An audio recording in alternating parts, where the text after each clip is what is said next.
Before we begin, tap like, leave a comment, and subscribe to the channel. Your support helps us uncover the darkest corners of the prison system. Now, let's step inside. Maximum security prisons aren't built to stop violence. They're built to contain it. Behind reinforced walls and steel doors, violence doesn't disappear. It's controlled, predicted, and redirected. Every movement is calculated. Every interaction is monitored. Every routine is designed not to create peace, but to prevent chaos from spilling beyond the walls. This is the reality of maximum security incarceration. In these prisons, inmates aren't expected to change. They're expected to comply. The system assumes violence will happen, fights, assaults, intimidation, and focuses on managing when, where, and how it occurs. Guards don't ask if conflict exists. They prepare for it. Schedules are engineered to reduce contact. Housing units are separated by threat level. Rival groups are never allowed to mix freely. Doors open and close according to protocols refined over decades of trial, error, and bloodshed. Every sound matters. Every delay raises alarms. Every routine is a form of control.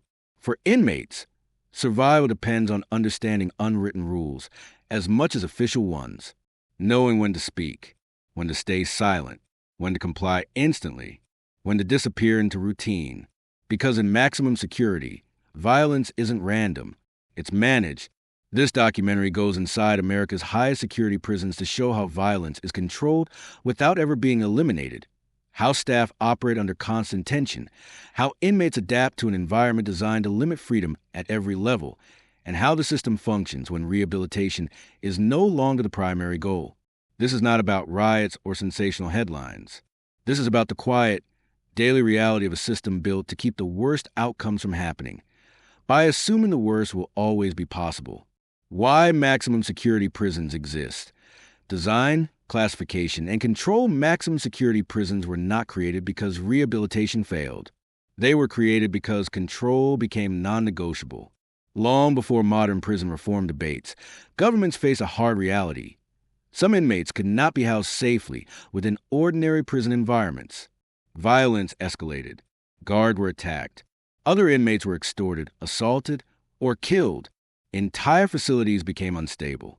Maximum security was the system's answer to that failure. These prisons exist to contain individuals considered too dangerous, too disruptive, or too influential to be managed elsewhere. This includes inmates convicted of violent crimes, organized crime leaders, repeat offenders, and those who have demonstrated an ability to manipulate or dominate other prisoners. The key word is management, not reform. From the beginning, maximum security prisons were designed around one principle: assume violence is always possible. This assumption shapes every decision, from architecture to staffing, from movement schedules to meal delivery. Unlike lower security facilities, maximum security does not rely on inmate cooperation as a foundation. It relies on structure, separation, and redundancy. The physical design is the first layer of control. Maximum security prisons are built with reinforced concrete, limited sight lines, and compartmentalized spaces. Housing units are separated from one another to prevent large-scale coordination. Corridors are narrow. Doors are heavy. Windows are small or non-existent. Nothing about the design is accidental. Every wall exists to slow movement. Every door exists to delay access. Every barrier exists to give staff time to respond. These prisons are often divided into multiple security zones, each requiring authorization to enter. Inmates move from one controlled space to another under escort. Free movement does not exist in the way it does in lower security prisons. Even recreation yards are engineered for control. Rather than open fields, yards are often divided into fenced sections or small enclosures. This prevents group formation and limits the scale of potential conflict. Guards monitor from elevated positions, maintaining visibility at all times. Classification is the second layer of control. Inmates are not simply placed in maximum security at random. They are classified through a detailed process that evaluates criminal history, institutional behavior, gang affiliation, escape risk, and psychological factors. This classification determines housing placement, movement privileges, and supervision level.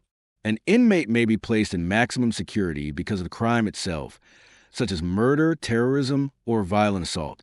Others arrive there after failing repeatedly in lower security settings. Some inmates are transferred because of influence, not violence.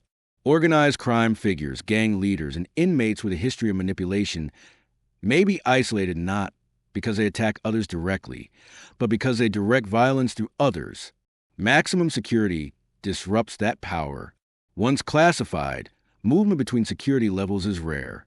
Unlike minimum or medium security, where good behavior can lead to increased privileges, maximum security assumes risk is permanent.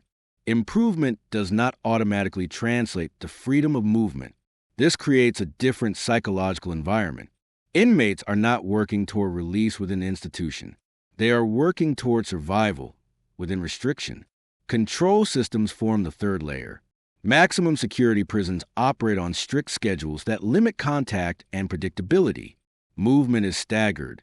Units are locked down during transitions. Inmates are escorted individually or in small groups. The goal is to prevent opportunity.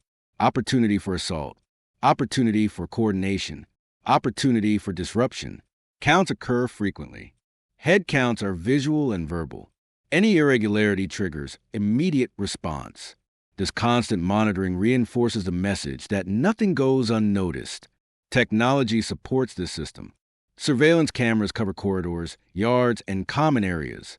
Control rooms monitor activity in real time.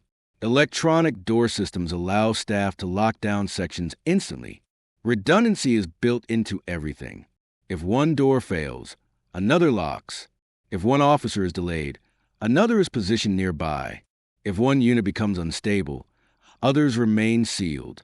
Staffing in maximum security reflects this reality.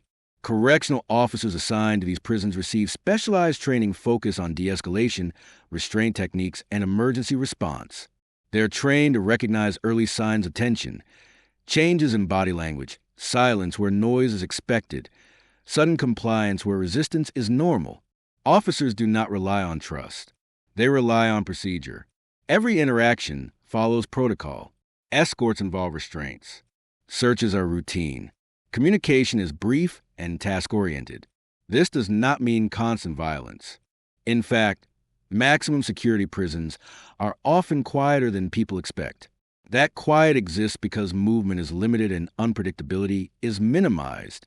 Violence still occurs, but it is contained, localized, and quickly suppressed. That containment is the purpose. Maximum security does not aim to eliminate violence entirely. It aims to ensure violence does not spread. This distinction matters. Lower security prisons attempt to reduce violence through programming, incentives, and social structure. Maximum security assumes those methods have failed or are insufficient. Here, control replaces persuasion. Housing arrangements reinforce separation. Inmates are often housed alone or in small controlled units. In some facilities, single-cell housing is standard. In others, limited double-cell arrangements are used based on compatibility assessments. Gang separation is critical. Rival groups are housed in different units or different schedules to prevent interaction. Movement times are adjusted to ensure groups do not cross paths. This scheduling creates an environment where time itself becomes a tool of control. Inmates learn when doors open, when they close, when silence is required, when compliance is mandatory. Deviating from this rhythm carries consequences. Punishments in maximum security are swift and structured. Privileges are already limited, so consequences often involve further restriction, loss of recreation time, loss of commissary access, or placement in segregation. Segregation units represent the most extreme form of control. These units are designed to isolate inmates who pose immediate threats. Cells are smaller. Contact is minimal. Stimulation is reduced. Segregation is not intended as punishment alone. It is used as a stabilizing measure to prevent broader disruption. The psychological effects are significant.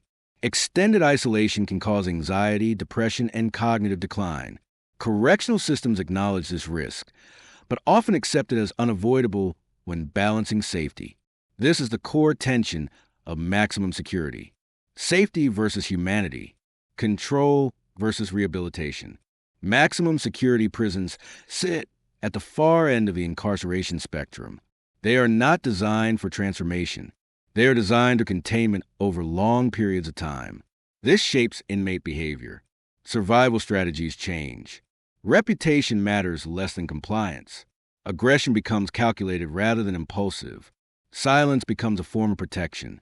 Inmates learn that attention can be dangerous. Standing out invites scrutiny from staff and from other inmates. The system rewards predictability.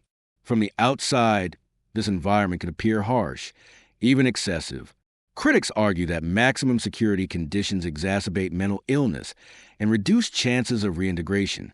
Supporters argue that without such facilities, prisons would become unmanageable and violence would spill beyond the walls.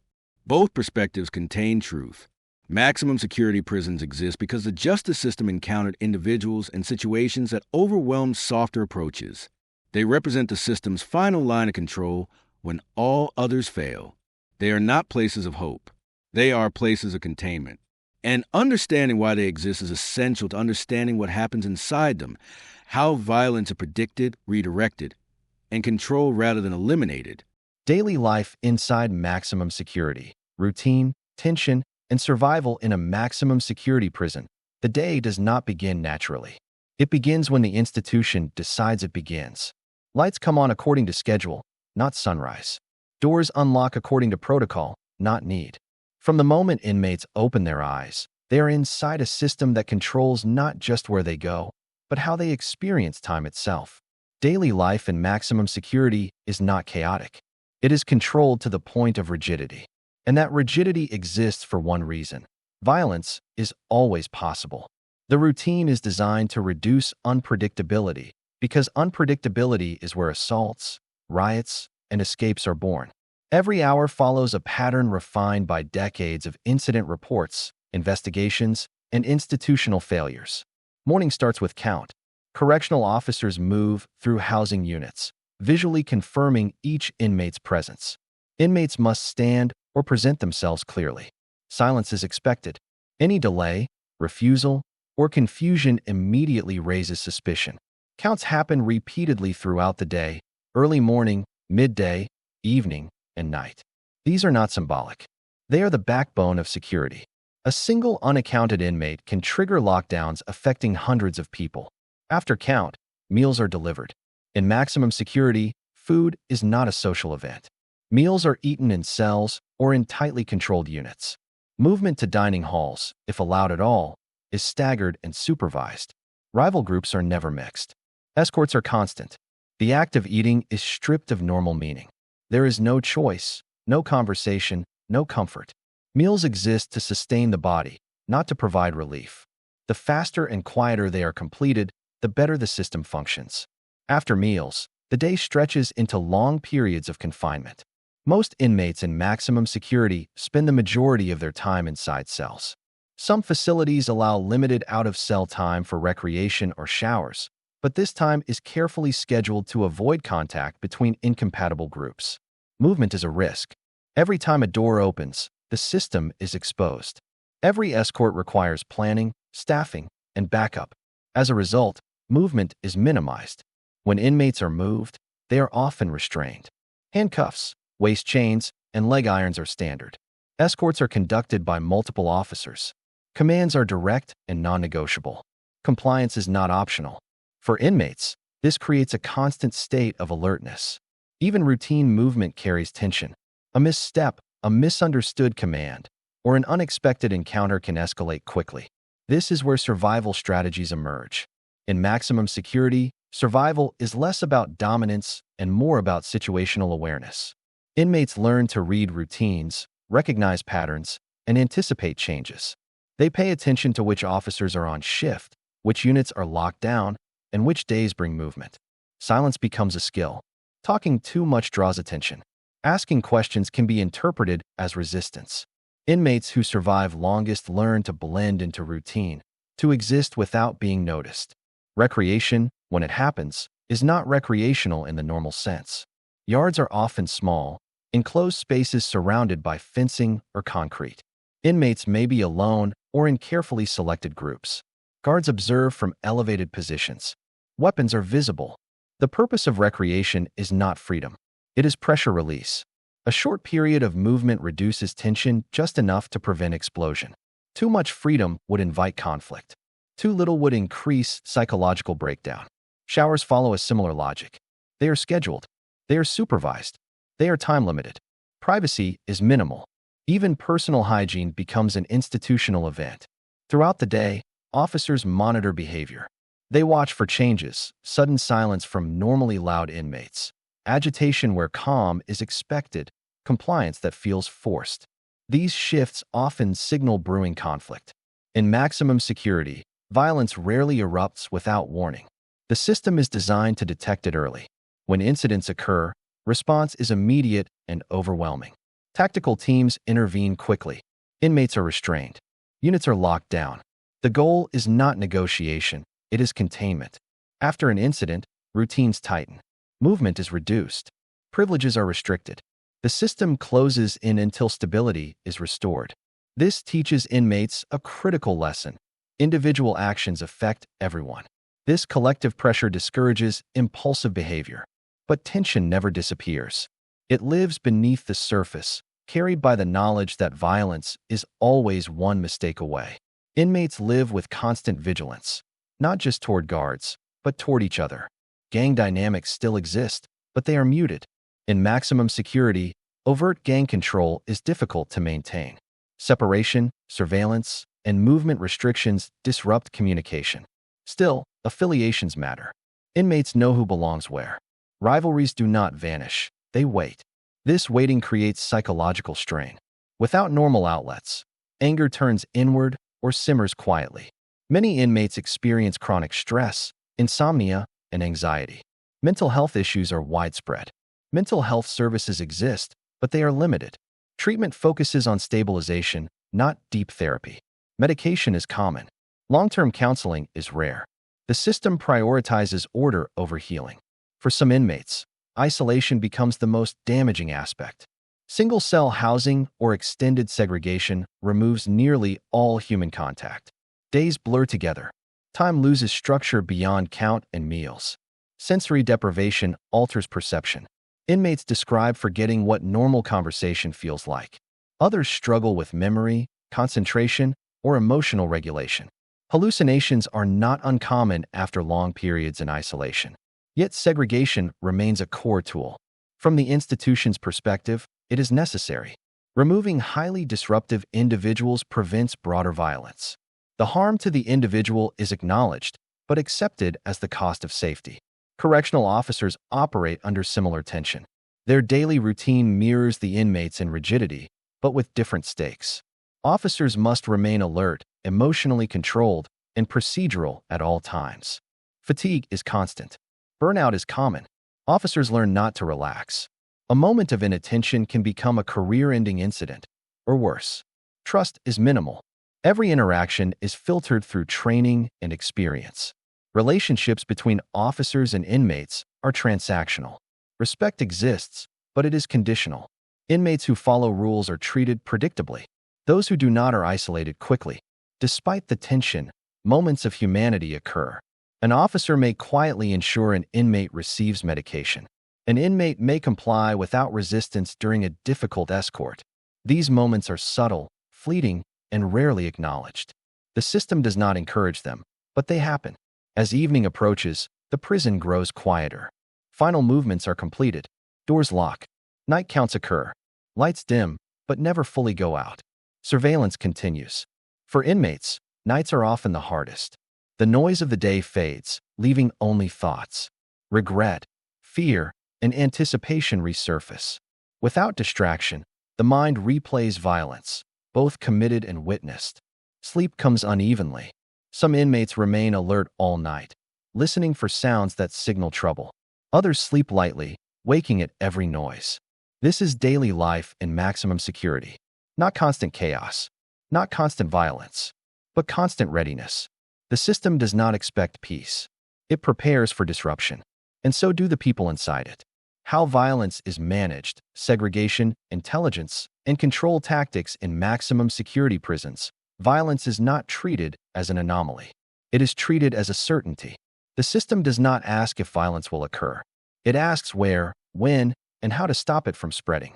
This mindset shapes every operational decision, every staffing model, and every policy governing inmate movement and interaction. Managing violence in maximum security is not reactive. It is predictive. The first and most important tool is segregation. Segregation in maximum security is not limited to punishment after incidents. It is a proactive strategy used to prevent incidents from occurring in the first place. Inmates are separated based on gang affiliation, criminal history, behavioral patterns, and intelligence assessments. This separation happens on multiple levels. Entire housing units may be designated for specific threat groups. Movement schedules are staggered so rival factions never cross paths. Recreation, showers, and medical visits are coordinated with extreme precision to avoid unintended contact. The goal is simple: remove opportunity. Opportunity for confrontation. Opportunity for retaliation. Opportunity for coordinated action. When segregation fails, or when an inmate becomes an immediate threat, the system escalates to restrictive housing, often referred to as administrative segregation or solitary confinement. This is not used lightly, but it is used decisively. Restrictive housing isolates inmates from the general population. Cells are smaller. Contact is minimal. Movement is rare. Stimulation is reduced. The environment is intentionally controlled to remove all external triggers. From an administrative perspective, segregation serves two purposes. First, it neutralizes the individual threat. Second, it stabilizes the larger population. By removing the source of tension, the system prevents chain reactions. In maximum security, violence is rarely isolated. One incident can spark retaliation across units, if not contained immediately. Segregation stops that spread. But segregation alone is not enough. The second major tool is intelligence gathering. Maximum security prisons operate extensive internal intelligence systems. Officers are trained not just to enforce rules, but to observe patterns. Every interaction, movement, and behavioral shift is data. Information comes from multiple sources. Correctional officers report observations from daily rounds. Intelligence units monitor communication, mail, and visitation. Surveillance footage is reviewed. Behavioral reports are analyzed. In some cases, inmates themselves provide information, not out of loyalty, but self-preservation. Cooperation may reduce scrutiny, improve housing placement, or prevent retaliation. This intelligence is not informal. It is logged, categorized, and analyzed. Administrators track gang dynamics, emerging conflicts, and changes in leadership structures. If intelligence suggests an imminent threat, movement schedules are altered, units are locked down, or individuals are preemptively isolated. This is how violence is prevented before it happens. The third tool is control of movement. Movement is the most dangerous moment in any prison. It is when inmates leave controlled spaces, encounter others, and create opportunities for assault. Maximum security minimizes movement aggressively. When movement is unavoidable, it is controlled through layered security. Inmates are escorted. Routes are predetermined. Timing is precise. Backup officers are positioned strategically. Restraints are standard. Handcuffs, waist chains, and leg irons are not symbolic. They are practical. They slow reaction time, reduce strength, and give officers critical seconds to respond. Critics often focus on the optics of restraints. Administrators focus on statistics. Most serious assaults occur during movement. Restraints reduce severity and frequency. In maximum security, risk management outweighs appearance. The fourth tool is staff training and readiness. Correctional officers in maximum security are trained to think in contingencies. Every action has a response plan. Every escort assumes potential resistance. Every interaction is evaluated for risk. Officers are trained to recognize pre-incident indicators. Changes in inmate behavior, unusual silence, sudden compliance, agitation without obvious cause. These signs often precede violence. When detected, staff intervene early. An inmate may be questioned, moved, or isolated. Units may be locked down temporarily. These measures are preventative, not punitive. Response teams play a critical role. Specialized tactical units are stationed within maximum security facilities. These teams train regularly for cell extractions, riot control, and emergency response. Their presence is a deterrent as much as a response mechanism. Inmates know escalation brings overwhelming force. This knowledge shapes behavior. Violence does still occur. Fights happen. Assaults happen. Weapons are occasionally discovered. Maximum security does not eliminate violence. It limits its impact. When incidents occur, response is immediate and structured. Officers secure the area. Inmates are restrained. Medical staff intervene. Evidence is collected. Intelligence units analyze the incident to prevent recurrence. Afterward, the system tightens. Movement restrictions increase. Segregation expands. Surveillance intensifies. The goal is to reassert control quickly and visibly. This cycle reinforces the system's authority. Another critical component is psychological management. Maximum security understands that unaddressed psychological pressure leads to explosive behavior. While rehabilitation is not the primary goal, stability is. Limited recreation, controlled social interaction, and structured routines serve as pressure valves. They do not remove stress. They keep it below the breaking point. Mental health services exist, but they are triage-based. Inmates experiencing acute distress may receive counseling or medication. Long-term therapy is rare. The focus is preventing immediate harm, not long-term healing. This approach is controversial. Critics argue it ignores the root causes of violence. Supporters argue that safety demands prioritization. Both views exist within the system. Gang management remains one of the greatest challenges. Even under segregation, gang identities persist. Symbols may be restricted, but affiliations remain known. Inmates track status quietly. Information moves through subtle channels, gestures, timing, shared silence. Maximum security counters this by fragmenting populations constantly. Inmates are moved. Units are reorganized. Leadership figures are isolated. Stability is intentionally disrupted to prevent power consolidation. This creates a prison environment where nothing solidifies for long. For inmates accustomed to structure and hierarchy, this instability is disorienting. For administrators, it is intentional. Another tactic is environmental control. Lighting, noise levels, temperature, and access to stimuli are regulated. These factors influence mood and behavior. Overstimulation increases aggression. Understimulation increases psychological breakdown. Maximum security seeks balance, harsh enough to deter violence, controlled enough to prevent collapse. Technology enhances these efforts. Modern facilities use electronic door systems, biometric access controls, and real-time monitoring. Control rooms can isolate sections instantly. Cameras reduce blind spots. Technology does not replace staff, it supports them. The final and most overlooked tool is predictability. Maximum security thrives on routine. Inmates know when doors open, when meals arrive, when counts occur, when silence is expected. This predictability reduces anxiety and reduces impulsive violence. While it may seem oppressive, it creates a form of stability within restriction. When routine breaks, violence increases. Unexpected delays, staff shortages, policy changes. These moments are dangerous. Administrators plan carefully to avoid disruption. Despite all of this, violence cannot be eliminated. The system accepts this reality.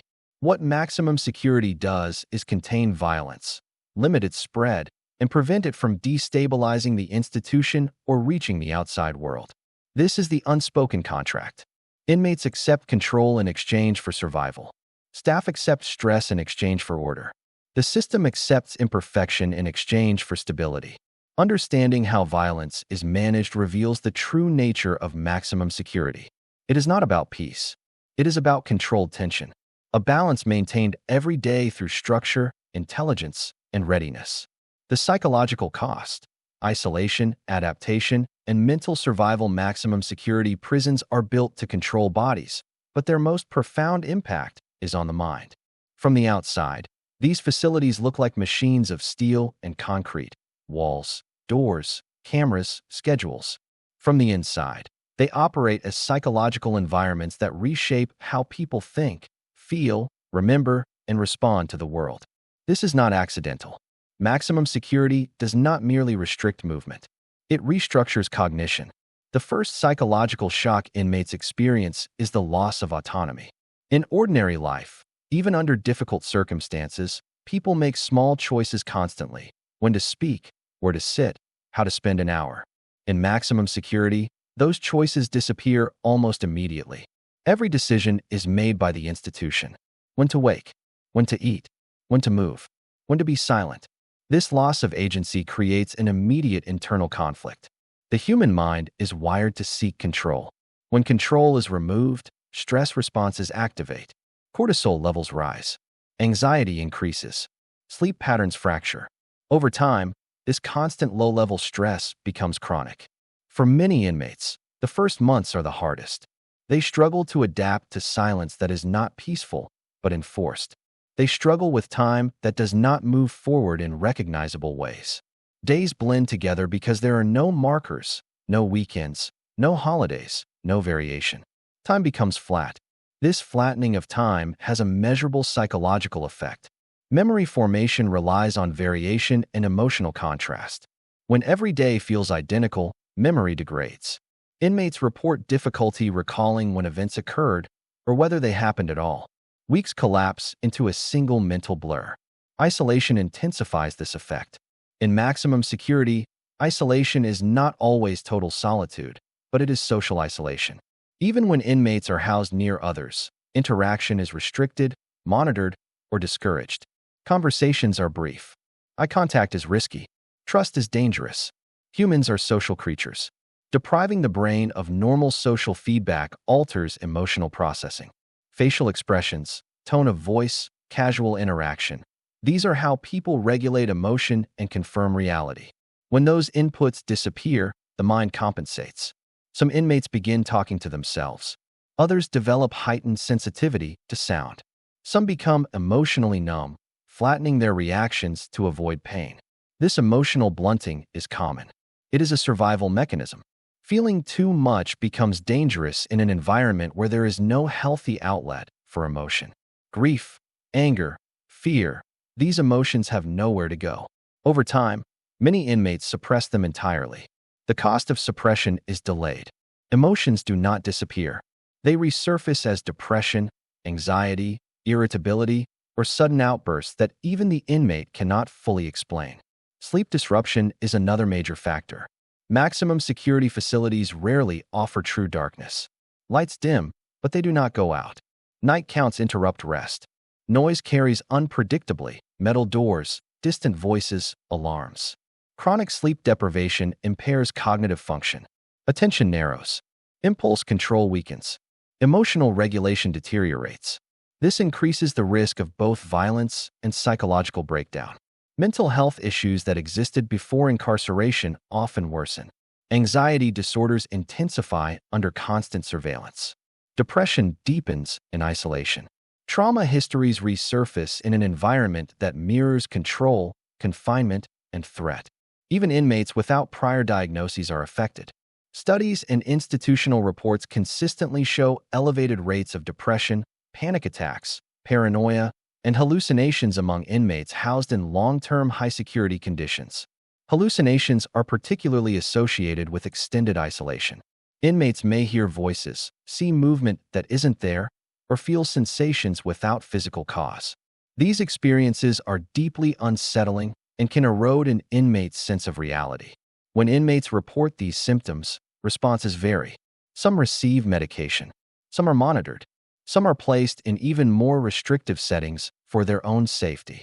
The system prioritizes stability, not comfort. Another psychological shift occurs in identity. In maximum security, identity is dangerous. Reputation draws attention. Attention invites scrutiny from staff and other inmates. Many inmates learn to minimize themselves, to become psychologically invisible. They stop expressing opinions. They reduce emotional expression. They respond with short, neutral answers. Over time, this becomes internalized. Inmates describe feeling as though they are shrinking mentally, becoming less reactive, less expressive, less themselves. The person they were before incarceration fades, replaced by a version designed to survive restriction. This adaptive identity can be effective inside. It is often devastating outside. Long-term inmates released from maximum security frequently struggle with basic decision-making. Having spent years without choices, they find freedom overwhelming.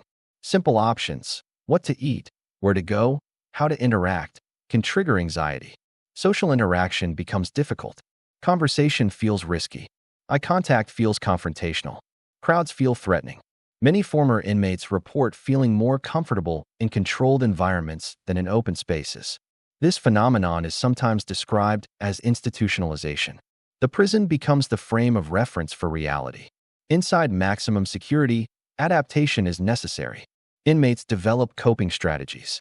Some create rigid personal routines, exercise at the same time, read the same materials repeatedly, organize possessions meticulously. These routines provide a sense of control where none officially exists. Others retreat inward. They daydream. They mentally replay memories. They imagine alternate lives. While this mental escape can offer relief, it can also deepen disconnection from the present. Religion and spirituality become anchors for some. Prayer, meditation, or belief in a higher purpose can provide meaning in an environment stripped of meaning. Chaplains and religious texts often represent the few sources of emotional support available. Not all inmates adapt successfully. Some experience psychological collapse. Self-harm is a persistent issue in maximum security. Cutting, starvation, and suicide attempts occur despite monitoring. These acts are not always attempts to die. Sometimes they are attempts to feel something, to regain control, or to express distress in the only way left. When self-harm occurs, institutional responses focus on prevention. Inmates may be placed on suicide watch, which often involves further isolation, constant observation, and removal of personal items. While intended to prevent death, these measures can feel punitive and exacerbate distress. Correctional officers witness these psychological effects daily. They see inmates deteriorate. They see behavior change. They see long-term residents age mentally as well as physically. Officers adapt too. Emotional distance becomes necessary. Empathy without boundaries leads to burnout. Many officers learn to compartmentalize, separating their professional role from personal feeling. This detachment protects staff, but it also reinforces the emotional coldness of the environment. Moments of humanity still occur. An officer may quietly ensure an inmate receives mental health attention. An inmate may comply calmly during a difficult situation, preventing escalation. These moments are not systematized. They exist despite the structure, not because of it. The psychological cost of maximum security is cumulative. 1 year is survivable. 5 years is transformative. 10 years or more can permanently alter a person's emotional and cognitive functioning. This raises difficult questions. If an inmate is expected to re-enter society one day, how do these conditions prepare them? If safety requires control, where is the line beyond which control becomes harm? There are no easy answers. Maximum security exists because the system encountered individuals and behaviors that overwhelmed other approaches. The psychological damage is acknowledged, but often accepted as collateral. This acceptance is one of the most controversial aspects of high-security incarceration. Supporters argue that public safety must come first. Critics argue that mental destruction creates future risk. Both perspectives exist within the same system. What is undeniable is that maximum security reshapes the human mind. It does not simply punish behavior. It conditions perception. It rewires response. Inmates who survive mentally do so by adapting, by becoming quieter, more controlled, less expressive. Those who cannot adapt suffer visibly. And even for those who adapt well, the cost is not temporary. It follows them long after the doors open. Release, reintegration, and the long shadow of maximum security for inmates who spend years inside maximum security. Release is not freedom in the way most people imagine it. It is transition without preparation. Maximum security prisons are not designed with release in mind. They are designed for containment, risk reduction, and control. When inmates eventually leave, whether through parole, sentence completion, transfer to lower security, or court order, they do so carrying the psychological and behavioral imprint of an environment built to suppress autonomy. This imprint does not fade quickly. The first challenge is decision-making. Inside maximum security, decisions are made for you. When to wake up, when to eat, when to move, when to speak. Over time, the brain adapts by reducing its own decision-making processes. This adaptation is efficient inside prison. Outside, it becomes a liability. Former inmates often describe feeling overwhelmed by simple choices. What to eat, where to go, How to structure a day.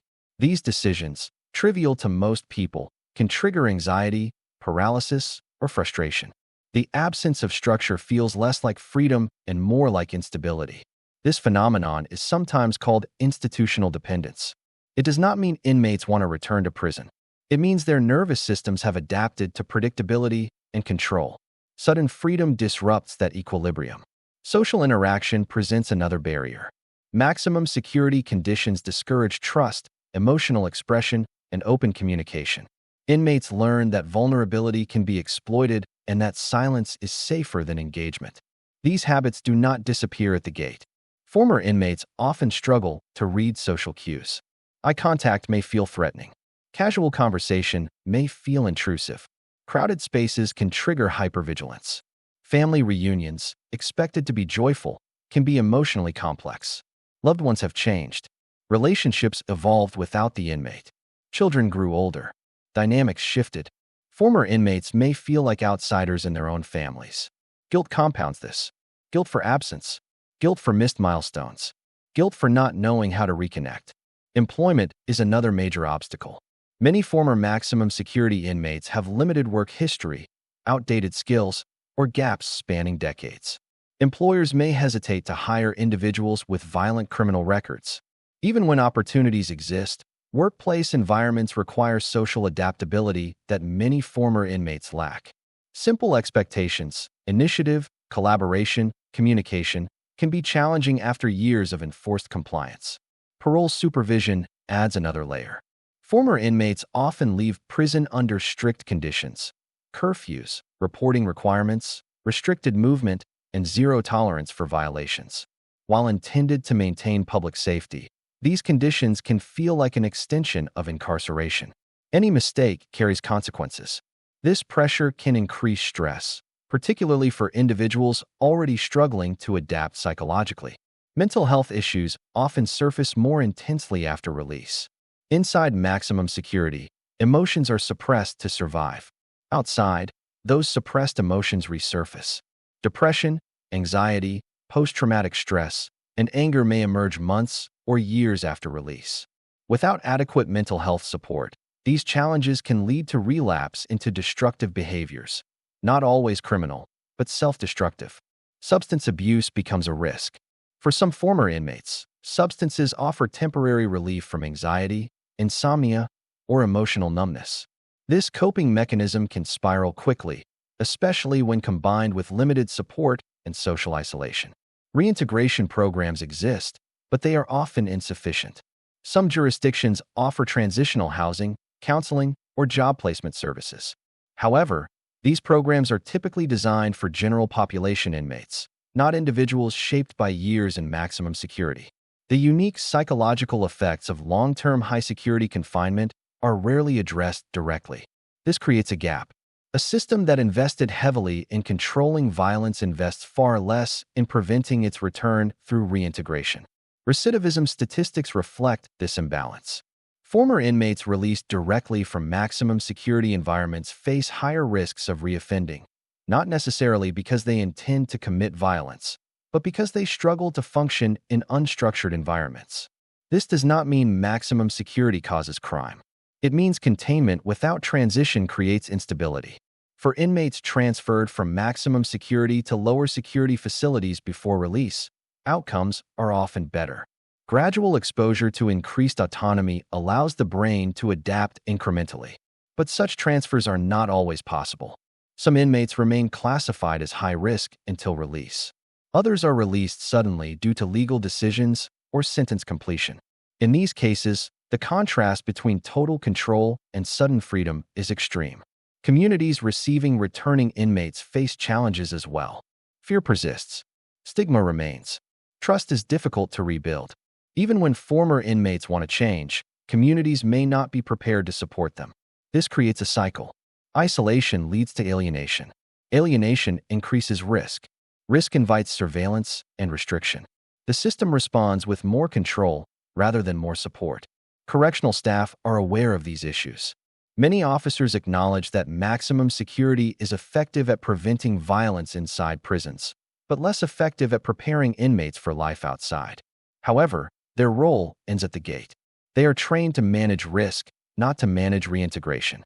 Policy decisions determine what happens next. Some reform advocates argue for step-down programs, gradual transitions from maximum security to lower security units with increased autonomy, counseling, and skill development. Others argue that for certain inmates, maximum security should be permanent, with no expectation of reintegration. This debate reflects a deeper question. Is maximum security a temporary response or a final destination? The answer varies by jurisdiction, crime, and political climate. What is consistent is the long shadow maximum security casts over those who experience it. Even inmates who adapt successfully inside may struggle outside. The habits that ensured survival, silence, emotional suppression, hypervigilance, become obstacles in normal life. Relationships require openness. Work requires initiative. Society requires flexibility. Maximum security teaches the opposite. Some former inmates manage to rebuild. They find structure through work, religion, or disciplined routines. They seek therapy. They reconnect slowly with family. These successes are real, but they are hard-won. Others do not. They drift. They isolate. They struggle silently. This is not always visible in crime statistics. The damage may manifest as unemployment, homelessness, substance abuse, or untreated mental illness rather than immediate violence. From a public safety perspective, this matters. A system that controls violence inside prison but neglects reintegration risks transferring instability from one environment to another. Maximum security succeeds at what it was built to do. It manages violence. It contains threat. It stabilizes institutions. What it does not do well is prepare people for life beyond control. This limitation does not invalidate the system, but it defines its cost. Understanding maximum security requires acknowledging both truths. That without it, prisons would be unmanageable, and that with it, reintegration becomes exponentially harder. The long shadow of maximum security follows inmates long after release, not because they want it to, but because their minds adapted to survive a world built on restriction. Whether societies choose to address that shadow or ignore it will shape the future of incarceration, public safety, and justice. Life inside maximum security, where violence is managed, not eliminated. Maximum security prisons are not built to fix people. They are built to contain risk. Inside these walls, violence does not disappear. It is predicted, redirected, and controlled through architecture, routine, intelligence, and constant readiness. Every system you've seen in this documentary exists for one reason: to keep the worst outcomes from spreading beyond the prison itself. For inmates, survival means adaptation. Silence replaces expression. Compliance replaces choice. Identity is reshaped by years of restriction, isolation, and managed tension.